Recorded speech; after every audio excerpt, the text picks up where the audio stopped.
हे प्रत्येक संतांच्या शेवटी लावलेलं जातं, मग लावतात का बरं? राय म्हणजे राजे, राय म्हणजे राजे. निळोबा राय, चोखोबा राय, तुकोबा राय, नामदेव राय. पण हे नंतर नाव पडलं, त्यांचं पाळण्यातलं नाव नीलकंठ. नाव ठेवलं त्या बाळाचं नीलकंठ. आणि ते बाळ आता हळूहळू हळूहळू मोठं व्हायला लागलं.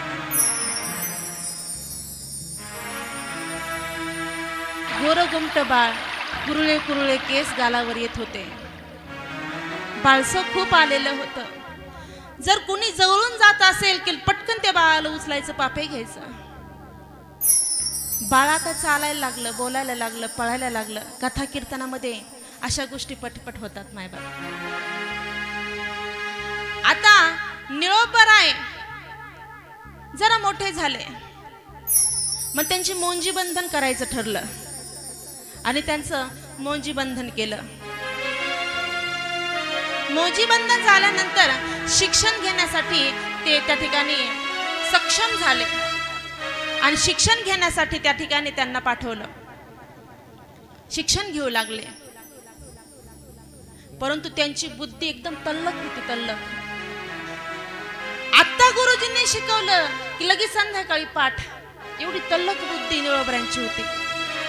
पहा, बुद्धीचे 3 प्रकार आहेत. एक म्हणजे शेणकी बुद्धी, दुसरी गौरी बुद्धी आणि तिसरी कर्पूर बुद्धी. लक्ष देऊन ऐका. हा, एक शेणकी बुद्धी. शेणकी, शेण सर्वांना माहित असेल. हो, शेण जे असतं त्याला काडी लावा बरं, ते पेटतं का? पेटतं का? नाही पेटत. ती काडीच विजवतं, पण ते पेटत नाही. अशी बुद्धी काही काही जणांची असते मायबाप, की शिकवणारच ते वेड करून टाकतं. असे काही महाभाग होऊन गेलेत मायबाप. एवढं शिकवलं, एवढं शिकवलं की शिकवता शिकवता गुरुजी म्हातारे झाले आणि गुरुजींनाच आठवण गेलं की त्याला काय शिकवलं आणि काय करावं ते. याला काय म्हणायचं? काय म्हणायचं? शेणकी बुद्धी. दुसरा बुद्धीचा प्रकार गौरी बुद्धी. गौरी महिला मंडळ. गौरी कस काय जळते? कस काय होती? धुपत धुपत. बरोबर आहे का नाही? पटकन लगेच जळत नाही, ते धुपत धुपत जळत असते. काडी वडली त्या गौरी लावली की लगेच पेट घेत नाही. 10-15 काड्या त्यांनी चांगल्या घातल्या ना, मग ती कशी तरी थोडीफार पेटायला चालू होते. तशी बुद्धी कुणाकुणाची तरी असते. 10-15 वेळेस गुरुजींनी सांगितलं तर एकदा कुठंतरी डोक्यात बसतं. याला म्हणायचं गौरी बुद्धी. पण माझ्या निळोबऱ्यांची बुद्धी होती ना मायबाप, ती कर्पूर बुद्धी होती. कर्पूर बुद्धी. हो, कापरासारखी. काडी लावली कापराला लगेच ते प्रज्वलित होतं. बरोबर की नाही? कापुराच्या वाती उजळल्या ज्योती, काहीची समाप्ती झाली जैसे, काहीची समाप्ती झाली जैसे, काहीची समाप्ती झाली जैसे. कापुराच्या वाती उजळल्या ज्योती, काहीची समाप्ती झाली जैसे, काहीची समाप्ती झाली जैसे, काहीची समाप्ती झाली जैसे.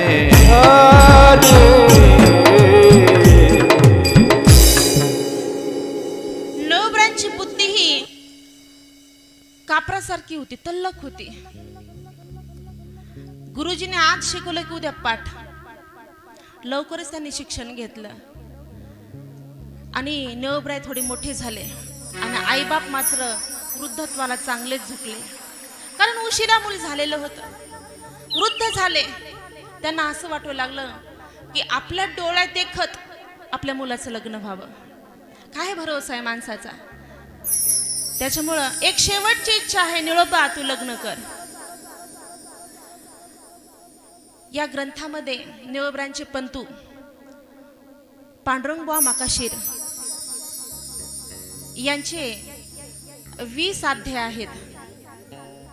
आणि आणखीन एक ग्रंथ त्या ठिकाणी वाचला मी, त्या ठिकाणी काही माहिती या गोळा केलेली आहे.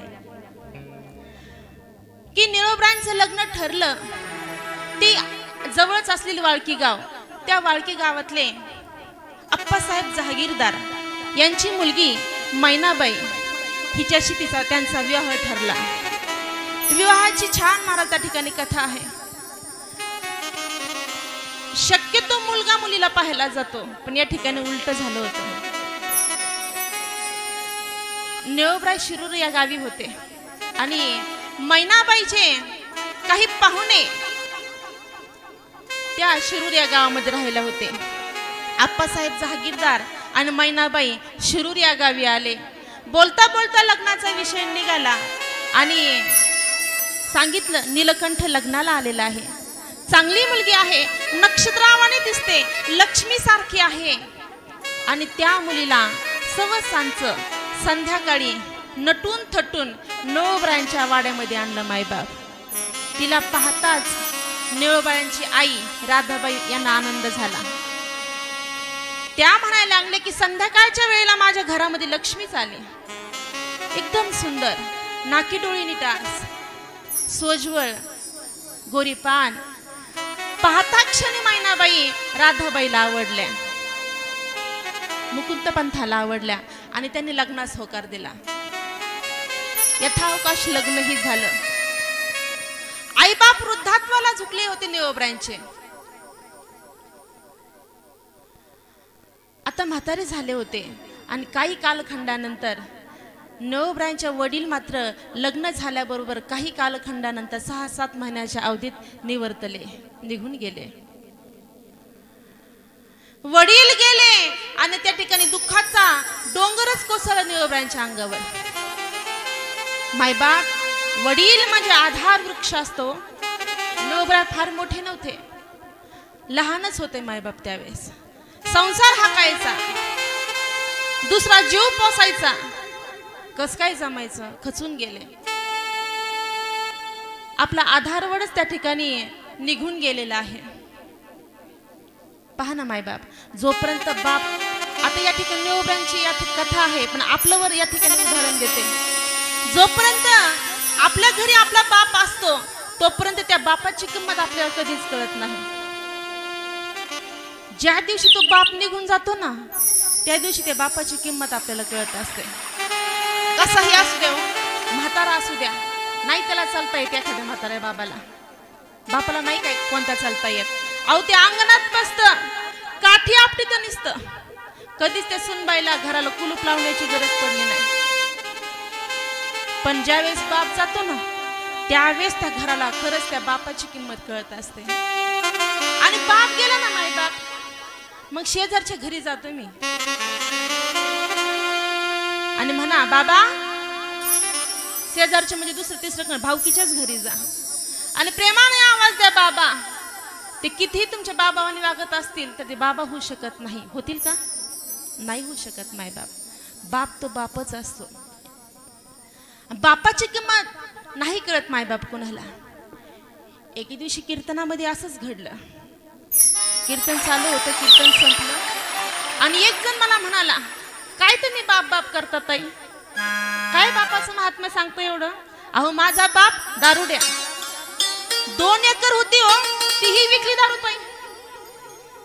माझ्याच वर्गामध्ये माझा मित्र, त्याच्या बापाने आणखीन 2 एकर जमीन घेतली, मुलाचं शिक्षण केलं चांगलं, माझ्या शिक्षणाला सुद्धा पैसा नाही माझ्या बापाने दिला. काय ते बापाला सांभाळायचंय? काय केलं त्या माझ्या बापाने माझ्यासाठी? मी म्हणलं दादा, याचं उत्तर आहे बरं माझ्याकडं. तुझ्या बापाने तुझ्यासाठी काय केलं ते सांगते. अहो, जे देवाला सुद्धा जमलं नाही ते बापाला जमलं आणि बापाने केलं. काय केलं? एका वेश्येच्या मुलाला हा प्रश्न विचारा, बापाची किंमत काय असते, बाप काय असतो? अहो 2 कोटीचा बंगला असू द्या त्याला, वेश्येच्या मुलाला किती, 2 कोटीचा बंगला असू द्या, फिरायला 10 लाखाची गाडी असू द्या, उच्च अशी खुर्ची असू द्या बसायला, सोन्याचा घास असू द्या खायला, परंतु त्याला कुणी विचारलं ना तुझ्या बापाचं नाव काय, ऐका ना, त्याला कुणी विचारलं ना तुझ्या बापाचं नाव काय, ते खाली मान घालतं. कारण त्याला बापाचं नाव माहित नसतं. पण आओ आपल्या शेतकरी वर्गातला एखादा माणूस, त्याला जर कुणी सकाळी खाल्लं तर संध्याकाळी खायची पंचायत, आणि त्याला जर कुणी विचारलं ना तुझ्या बापाचं नाव काय, ते छाती हात ठेवतं, म्हणते माझ्या बापाचं नाव अमुक अमुक आहे. हे केले आपल्या बापाने. आपल्या बापाने आपल्यासाठी त्याचं नाव दिलंय मायबाप. आपल्या बापाने हे केलंय. एका संतांनी फार या ठिकाणी एक ओवी लिहिली मायबाप, एक प्रमाण दिलंय.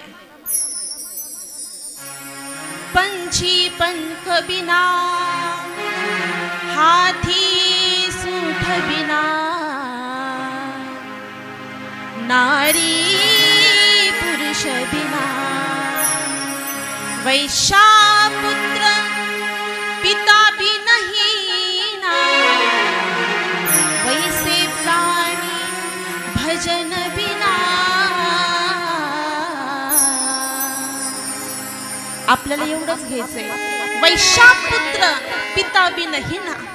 अहो भरपूर श्रीमंती आहे, सोन्याचा घास आहे, करावे मनाचे.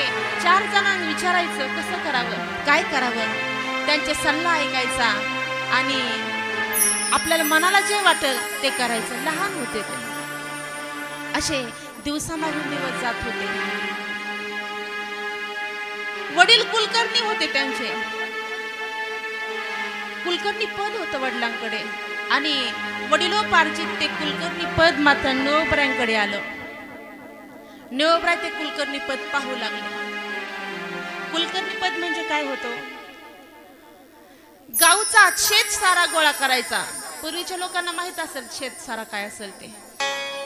गावचा शेत सारा गोळा करायचा, त्याचा हिशोब करायचा, लेखाजोखा ठेवायचा, आणि पाटील बुवा आले की त्यांना ते हिशोब सांगायचा.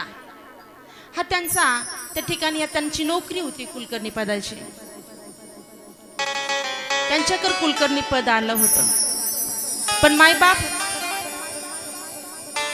वडील गेल्यानंतर भावकी सुद्धा नीटनाटकं पाहत नाही हो, लहान लेकराला सुद्धा. काही काही ठिकाणी भावकी फार चांगली असते. पुणे मुंबई सारख्या शहरी नोकरी करणारा माणूस नोकरी संपल्यानंतर त्याला गावाकडेच यावं वाटतं. पुणे मुंबई ठिकाणी राहावं नाही वाटत. गावाकडे जमीन जुमला आहे, तिथं घर बांधावं वाटतं, तिथं राहावं वाटतं. पण अख्खी हयात मात्र पुणे मुंबई सारख्या शहरामध्ये निघून जाते, आणि इथं आल्यानंतर सगळं बदललेलं असतं गावात. पण याला विमान न्यायला येणार आहे, आणि हा विमानात बसून जाणार आहे. पण निंदा करणं हे चांगलं नसतं मायबाप. लक्ष देऊन ऐका हा, निंदा करणं हे चांगलं नसतं. का? एका गावामध्ये एक म्हातारी राहत होती मायबाप. म्हातारी गवळ्याची होती ती. तिच्याकडे दही दूध तूप लोणी भरपूर होतं, आणि गावामध्ये सप्ताह चालू होता, आणि एक साधू आले होते. आता ज्यांच्याकडे भरपूर पैसा होता तिथे साधू महाराजांना घरी जेवायला बोलायचे, गोडधोड बालाजी बेत करायचे, खाऊ घालायचे. आता ही गवळ्याची बाई म्हातारी बिचारी, तिला मागं पुढं कोणी नव्हतं. तिच्या मनामध्ये इच्छा व्हायची की आपण त्या साधूला बोलवावं, ब्राह्मणाला बोलावं, ब्राह्मण महात्मा आहे, त्याला काहीतरी खाऊ पिऊ घालावं. पण घरची परिस्थिती तशी नव्हती. मग एक दिवस ती ब्राह्मणाकडे साधूकडे गेली, हात जोडले आणि म्हणाली, साधू महाराज, मला असं वाटतं की तुम्ही आमच्या घरी यावं, पण माझी तशी परिस्थिती नाही हो. मग मी तुमच्यासाठी उद्या येताना ताक आणू का? ताक. साधू महात्मे होते. ठीक आहे, कशालाही गोड मानतात, आणा म्हणे. दुसऱ्या दिवशी सकाळी लवकर उठली, ताजं ताजं ताक केलं मायबापतीनं, आणि 2-3 लिटर ताक घेतलं, एका गाडग्यामध्ये घेतलं, गाडगो डोक्यावर ठेवलं, आणि घरापासून मंदिराकडे निघाले. पण जात असताना एक गोष्ट घडली मायबाप. वरती एक गरुड पक्षी जात होता, आणि गरुड पक्षाच्या पायामध्ये साप होता, साप. आणि तो साप घेऊन ती गरुड पक्षी चालला होता. आता त्या गरुडाची पकड एवढी जोरात होती ना, सापाला सहन नाही झाली, आणि विषाची गरळी त्याच्या तोंडातून बाहेर पडली, आणि जी बाहेर पडली ते ताकाच्या गाडग्यात येऊन पडली. टाकाचं गाड घेऊन आली आणि साधू महाराजांच्या हातात दिला. म्हणे घ्या ताक. साधू महाराजांच्या मनीनं ध्यानी त्यांनी जे ताक घेतलं आणि तोंडाला गटा गटा गटा गटा सगळं ताक. आता विषच पेल्यानंतर तो साधू जगणार आहे का? काही वेळानंतर त्या साधूचे प्राण निघून गेले आणि यमदूत त्याचे प्राण नेण्यासाठी आले मायबाप. मग 2 यमदूत आले होते आणि त्यांच्यामध्ये चर्चा चालली. एक म्हणतोय आता याला तर न्यायचंय, पण हा जो मेला आहे याच्या मरण्याचं पाप कोणाच्या माथी घालावं? दुसरा यमदूत म्हणाला म्हातारीच्या. दुसरं कोणाच्या? म्हणे म्हातारीच्या. कस काय? तिने शुद्ध सात्विक भाव होता तिचा. तिनं आपलं चांगलं ताक आणलं होतं. सापाची गरज त्यात पडली विषाची, त्यात तिचा काय दोष? मग रे मला असं वाटतं घारीचा दोष असावा. दुसरा म्हणाला घारीचा कस काय? तिने तिचे अन्न घेऊन चालली होती. मग पहिला म्हणाला नाही, मग सापाचा दोष. म्हणे सापाचा कस काय दोष? त्याला पकड जोरात बसल्यामुळे तो उलटी केली, त्याची गरळ आली त्याची बाहेर, त्याचा कस काय दोष? मग पाप कुणाच्या माथी घालायचं? हे हा साधू होता, ब्राह्मण होता, हे ब्रह्महत्येचं पाप कुणाच्या माथी घालायचं? मग त्या यमदूतांना काही कळत नव्हतं. यमदूत परत वरती गेले चित्रगुप्तांकडे, कारण लेखा जोखा चित्रगुप्ताकडे असतो ना. मग चित्रगुप्त यमदेवतेकडे गेले. यमदेवाला विचारलं. मग यमदेव म्हणले की मी ठीक आहे, मीच येतो, मी सांगतो तुम्हाला काय करायचं. यमदेवता खाली आले आणि ज्या ठिकाणी साधू मेला होता, वारला होता, त्या ठिकाणी आला यम आणि इकडे तिकडे पाहू लागला. तर त्या ठिकाणी बरेच असे गावकरी जमले होते. पहा ना, कुणी गेलं की गावकरी लगेच जमतात. आता गावच होतं, सप्त्याच्या ठिकाणी साधू गेला म्हणल्यानंतर सगळं गाव त्या ठिकाणी जमा झालं. बाया, माणसं, लहान लेकरं, म्हातारी कोतारी सगळे. यम उभा राहिला येऊन. त्यात एक म्हातारी म्हणते काय गरज होती साधूला ताक पाजायची? त्याला मारायचं होतं, दुसऱ्या कुणाला तरी मारायचं, आता स्वतः ताक प्यायचं, काय गरज होती? दुसरा म्हणाला त्यात तिचा काय दोष? सापाने विष ओतलं ना, त्या सापाचा दोष. महाराज निंदा करू लागले म्हातारीची. नाही नाही ते बोलू लागले त्या म्हातारीला, हिच्या पाठीपुटी कोणी नव्हतं म्हणून म्हातारीने याला मारलं. तिला गावातला सप्ताह देखवत नव्हता म्हणून म्हातारीने त्याला मारलं, अशी म्हातारीची निंदा करू लागले. मग यम मात्र त्या ठिकाणी आला आणि सांगितलं चित्रगुप्ता या, जे जे निंदा करतात त्यांची नावं लिहून घ्या आणि ज्यांनी ज्यांनी निंदा केली त्यांच्या माथी हे साधू मारण्याचं पाप टाका, ब्राह्मण हत्येचं पाप टाका. येतंय ना लक्षात? येतंय ना? म्हणून निंदा कधी कुणाची करायची नाही. निंदा जर केली तर आपल्या माथ्यावर पाप येत असतं, म्हणून निंदा करायची नाही. नेवब्रांना हे माहीत होतं. नागवांना आणि त्यांची नातवंड मुलं नेवब्रांची निंदा करायचे, पण नेवब्राय म्हणायचे निंदकाचे घर असावे शेजारी. निंदा मत करना किसी की. दही दूधच का सांगितलंय त्यांनी? असं का नाही सांगितलं गहू ज्वारी विकू नको? कारण ती पहिल्या जमान्यातली म्हातारी होती मायबाप. तिने गहू ज्वारी बाजरीला खुना करून ठेवल्या होत्या. पण आता दुधाला आणि दह्याला कसं काय खुना करायच्या?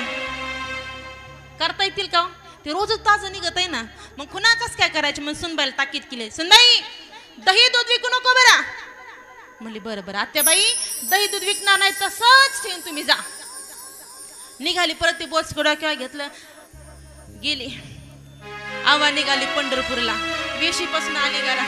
आवा निघाली पंढरपुरा, वेशीपासून आली घरा. ही आवा चालली पंढरपुरा, वेशीपासून आली घरा. आवा निघाली पंढरपुरा, वेशीपासून आली घरा.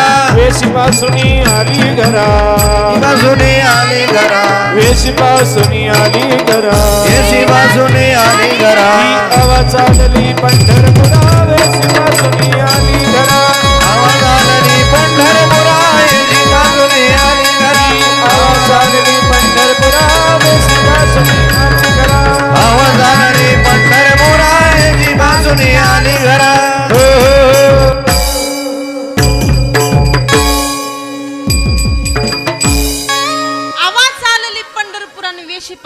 घरा. एकदा तर आली होती, सुनबाईला ताकीद दिली, दही दूध लोणी विकू नको.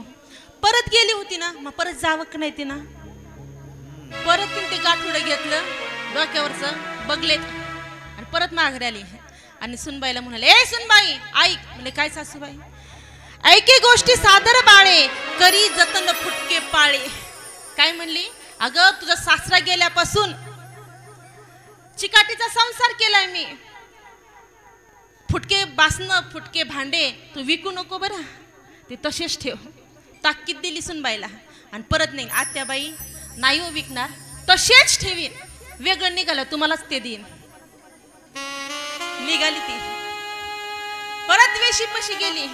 आवाज चालली पंढरपुरा, वेशीपासून आली घरा, परत आली आणि सुनबाईला म्हणते, अगं ये सुनबाई. म्हणे काय आत्याबाई जाणव तुम्ही सारखं सारखं कशाला माघारी येता. म्हणे एवढं एक ऐक. म्हणे काय, माझा हातीचा कलवडू मज वाचून नको फोडू. कलवडू माहितीये ना आजी, माहिती ना तुम्हाला कलवडू. हा आजीला माहित असेल. कलवडू म्हणजे गौऱ्या असतात त्या कलवडामध्ये आणि वरून शेणाने थापलेलं असतं, त्याला कलवडू म्हणतात. जुन्या बायकांना माहित होतं, आता राहिलेच नाही ते कलवडू.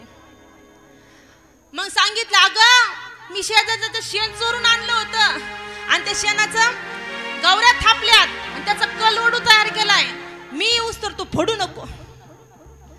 आत्याबाई अहो नाही फोडी, जा बरं तुम्ही, तसाच ठेवते तुम्हाला नदीला न्यायला. ही मनात म्हणत होती बरं ती, कारण पूर्वीच्या सुनबाईला असं समोर बोलायची ताकद नव्हती. जा म्हणे तुम्ही सारखं सारखं कशाला येता.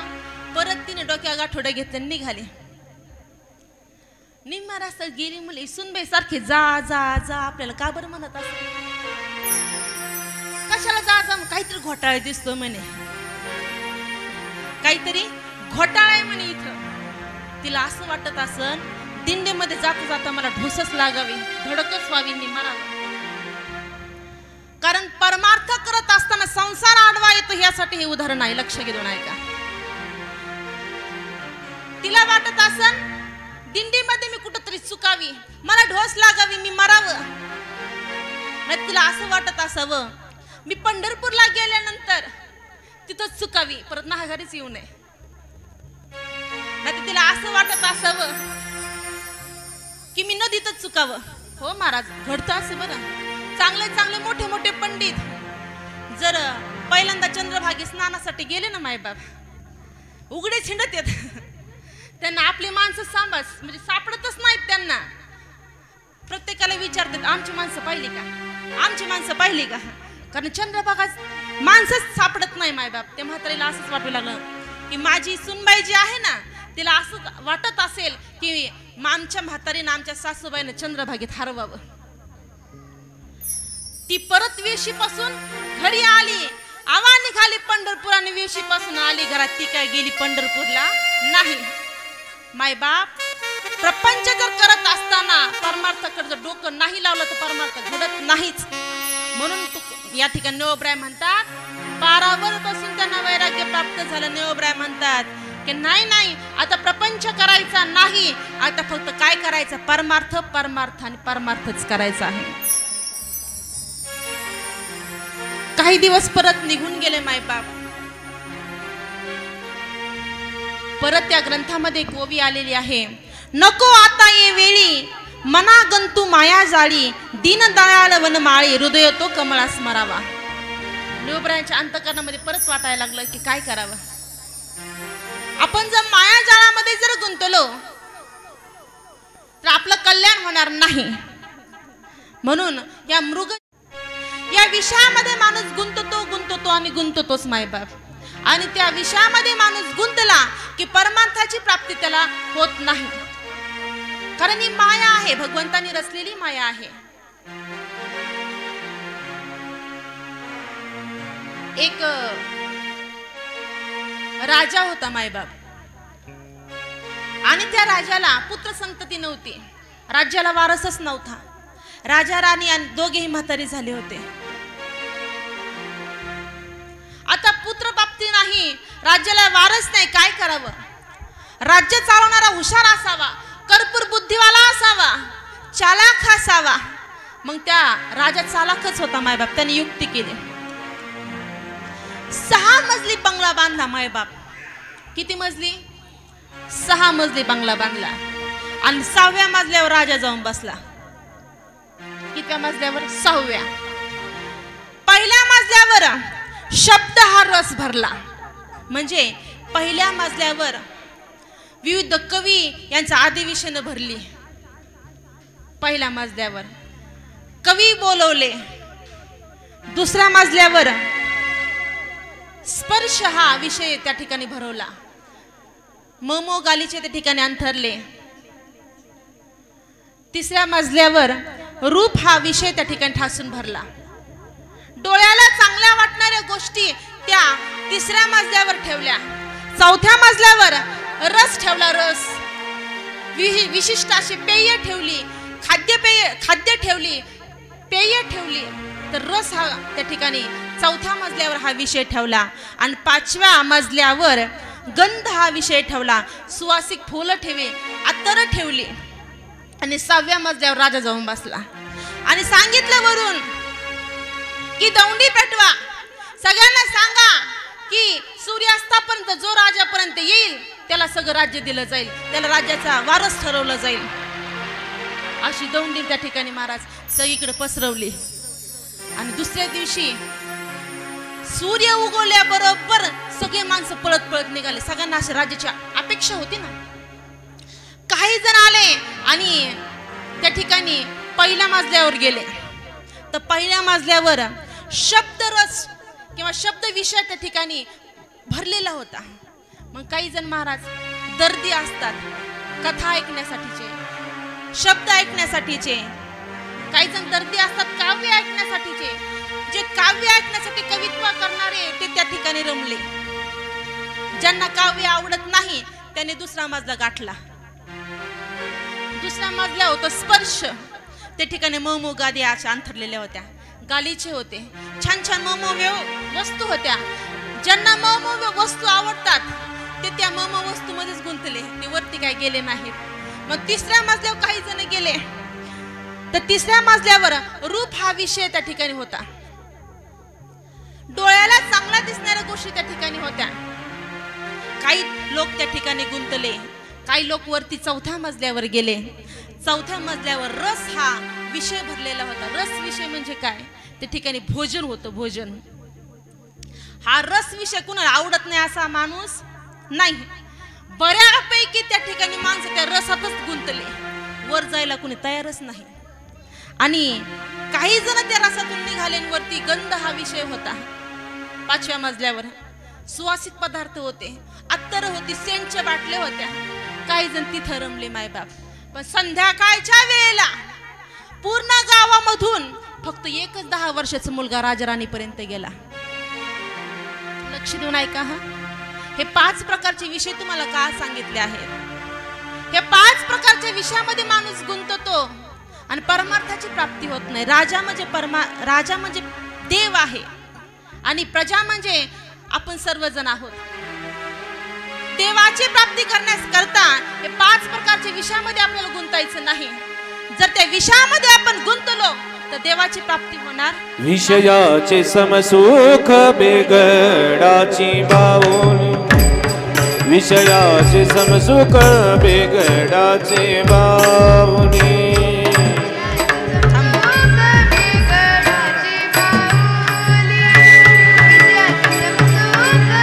बेगडाची बावली.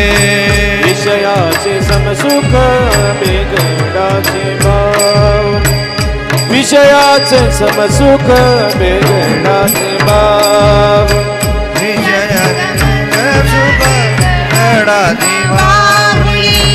विषयाचे समसुख बेगडाची बाहुली. अब्राची सावने जाईल नया. अब्राची सावनी जाईल नया. कौनाचे मायबाप कौनाचे गणगोत्र. कौनाचे मायबाप कौनाचे गणगोत्र. अब्राची सावनी जाईल नया.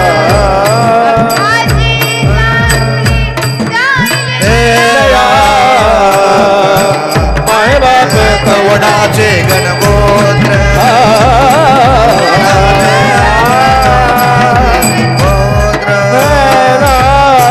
जाईल रया कवणाचे माय बाप कवणाचे गणगोत मृग जळवत जाईल रया. ज्ञानेश्वर महाराज म्हणतात या मृगजळामध्ये तुझ्या ठिकाणी गुंतू नको. हा माया आहे, या मायेमध्ये तू गुंतू नको म्हणा. आणि इथं ओवीही आलेली आहे म्हणा. इथं धाव घेई राहो विठ्ठलाचे पायी यावी ना तुझं अनिक काही मागणे नाही सर्वथा. मना तू इथे गुंतू नको. विठ्ठलाच्या पायावर त्या ठिकाणी तू सर्वस्व हे म्हणा. आता विठ्ठलाच्या पायाजवळच आपल्याला राहायचं आहे. नको नको म्हणा गुंतू माया जाळी काळ हा जवळी आला ग्रासावया. या माया जाळामध्ये मना तू गुंतू नको असं नेवबराय पारावर बसून मनाला उपदेश देत आहेत. हो मन मन हे फार चंचल वस्तू आहे, फार चंचल. आता इथं बोलले मी पुणे हा शब्द उच्चारला की सगळे पुण्याला जाऊन जातात. आता मी म्हणलं गुलाबजामुन सगळ्यांचे लक्ष गुलाबजामुनवर मनामध्ये गुलाबजामुन आलेले आहेत. एवढं चंचल हे मन आहे. मग त्या मनाला उपदेश करतात मना तू इकडे तिकडे भटकू नको. विठ्ठलाच्या पायावर आपल्याला राहायचं आहे. इकडे तिकडे जायची गरज नाही.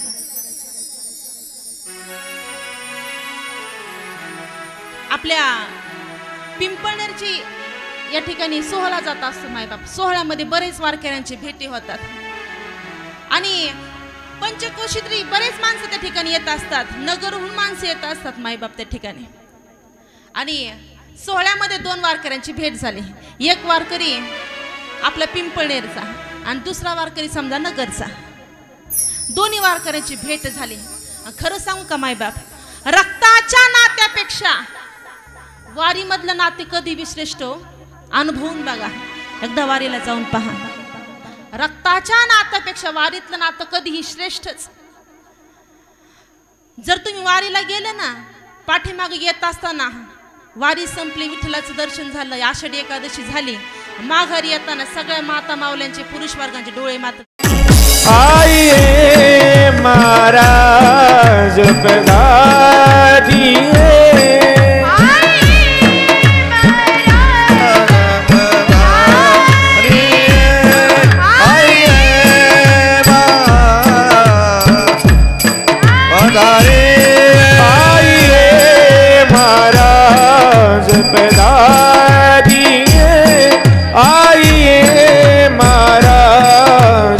पधारिए आइए महाराज पधारिए आइए महाराज पधारिए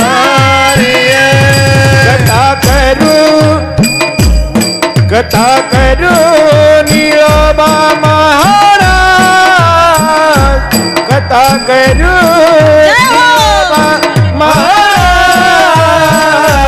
आइए महाराज पधारिए आइए महाराज पधारिए